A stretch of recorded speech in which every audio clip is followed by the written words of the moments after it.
Oui, allô? Oui, bonjour maître. Je vous appelle Bonjour. parce que je compte faire l'acquisition d'un bien à 515 Oui. 000 euros à Toulouse. Et j'avais une question un peu parce que c'est la première fois que j'achète par une agence immobilière. Et il y avait marqué, j'ai eu une discussion avec l'agent immobilier et j'ai eu un doute. Et il me dit que le bien est charge vendeur et il me dit que c'est pas moi qui paye la commission. C'est ça. Donc, c'est pas moi qui paye la commission ou parce qu'il y a marqué charge vendeur? Alors, c'est pour un dossier en cours, c'est ça? Enfin, je compte faire une offre. Je compte faire une offre ce matin. D'accord. Et vous êtes client de Maître Non, ça? non, c'est pas ça, mais ils m'ont conseillé de venir chez vous, donc je vous appelle. Ça marche. Alors oui, il y a eu un sujet il y a quelques années sur ces commissions, parce qu'il y avait des pratiques un petit peu, on va dire, ouvertes il y a quelques années, et le tribunal est venu sanctionner des passations de commissions d'agence qui ont été faites un petit peu indûment, on va dire, vis-à-vis des impôts. Effectivement, quand la commission est prévue charge vendeur, vous la payez indirectement parce qu'elle est incluse dans le vente. Voilà, mais juridiquement, c'est le vendeur qui en est tenu et du coup, vous payez les frais de notaire sur le prix total, donc en incluant effectivement cette fameuse commission. Ça, je comprends pour les frais notaires, mais quand l'agent immobilier me dit c'est pas moi qui paie la commission, moi je suis l'acheteur, hein. Quand il je suis l'acheteur. Quand il me dit c'est pas moi qui paie la commission du tout, est-ce que c'est vrai ou c'est faux? Et c'est vrai, vous la payez pas, mais c'est inclus dans le prix de vente. Si vous voulez, c'est pas inclus dans le prix de vente, c'est que vous payez un prix et que c'est le vendeur qui la règle. Oui, mais l'argent il sort de ma poche, madame. On est bien d'accord. On est bien d'accord, monsieur. Ça, on est bien d'accord.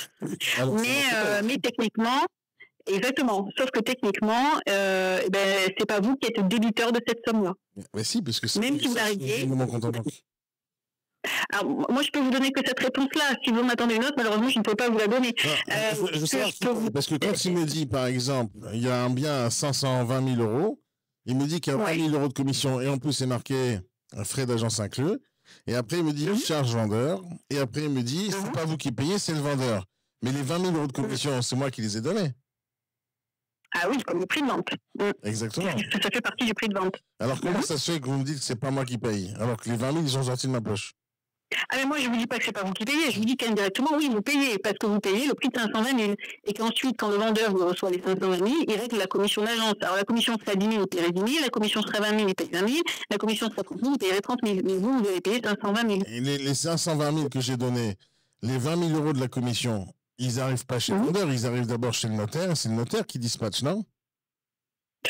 Alors oui, on le fait comme ça parce qu'on règle pour assurer le règlement de l'agence, si vous voulez, mais la distribution des fonds. Mais oui. Mais maintenant, il n'est jamais arrivé chez le vendeur, l'argent. Non. Donc, il m'a jamais payé. Donc ils payent puisque c'est prélevé sur le prix de vente. C'est comme les impôts sur la plus-value immobilière. Si vous voulez, c'est les vendeurs qui payent, mais ils ne reçoivent pas pour ensuite payer les impôts. C'est le notaire qui paye directement les impôts. Mais ça veut dire quoi payer en fait, vu que c'est moi qui ai sorti l'argent et eux non? Alors ça veut dire que c'est vous qui payez la totalité du prix de vente, donc les 520 000, et qu'ensuite c'est le vendeur, via son notaire, qui paye la commission d'agence. Concrètement, c'est moi qui ai payé en tant qu'acheteur. Oui, c'est vous qui avez payé indirectement. Par exemple, je peux pas lui faire un deal comme ça avec l'agent immobilier en lui disant je te donne 500 000 et demande au vendeur qui te donne 20 000. Alors, vous pouvez essayer, mais c'est ce que je vous disais au départ de notre conversation. Il y a des agences immobilières qui se sont fait sanctionner parce qu'ils avaient fait ça, qui ont été sanctionnés par les tribunaux. Donc, c'est un jeu dangereux, voilà, pour ceux qui acceptent de le faire. C'est-à-dire d'aller demander l'argent au vendeur? Et oui, parce que ça veut dire que indirectement, vous fraudez une partie des droits dus à l'État, puisque les droits dus à l'État sont calculés sur la totalité du prix de vente. Donc, il y a 520 000. Donc, si vous vous entendez pour faire comme ça, l'État ne reçoit pas une partie des droits, en fait. Le risque il est là, principalement. C'est pour protéger les frais de notaire, en fait. Alors, non, c'est pour protéger les droits dus à l'État. Vous savez, les frais de notaire, je ne vais pas vous refaire l'historique, mais c'est une petite partie des frais. La plupart de ces droits repart aux collectivités. Après, il m'a dit que ce soit l'État, le département. J'ai compris. Après, il m'a dit qu'il y avait une différence entre charge vendeur et charge acquéreur. Et oui. Vous pouvez me la donner, cette différence? Parce que j'ai pas l'impression qu'ils savent vraiment leur métier, les agents immobiliers. Alors, la charge acquéreur, c'est quand c'est vous qui payez, directement la commission d'agence. C'est-à-dire que sur un prix de 520 000 frais d'agence inclus, le vrai prix pour prix est de 500 000 et la commission d'agence, si elle est charge acquéreur, est de 20 000. Donc vous payez les 520 000, le prix est de 500 et la commission de 20 000. Si la commission est charge au vendeur, elle faillit 520 000, vous allez payer 520 000 de pur prix et ensuite le vendeur se débrouille de régler la commission. Ok, et si c'est charge acquéreur, quelle est la différence? Si c'est charge acquéreur, c'est le premier cas, c'est-à-dire que le prix strict, le terme du sens prix, est de 500 000 et en plus, vous payez 20 000 € de commission directement à l'agence. Et il y a une différence pour moi en tant qu'acheteur? Quel est le meilleur avantage pour moi?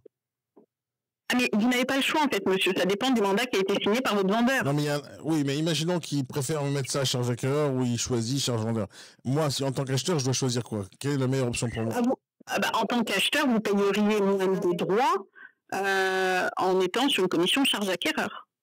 Mais encore une fois, ce n'est pas vous qui avez le choix. Le mandat a été signé, c'est un fait, c'est un état. Oui, mais le mandat a été signé sans ma signature, donc c'est le vendeur et le négo. Le mandat est signé par celui qui donne le mandat, je suis d'accord avec vous. Oui, mais comment ils peuvent décider de mon choix futur? Parce que généralement, c'est charge vendeur, en fait. Quand quelqu'un donne mandat à une agence pour vendre un bien, c'est normal que ce soit lui qui rémunère l'agence, puisque c'est lui qui la mandate pour trouver un acheteur. Classiquement, c'est comme ça. C'est classiquement le charge vendeur. Ok. Ok, merci beaucoup, madame. Voilà. Je vous en prie, monsieur. Au revoir.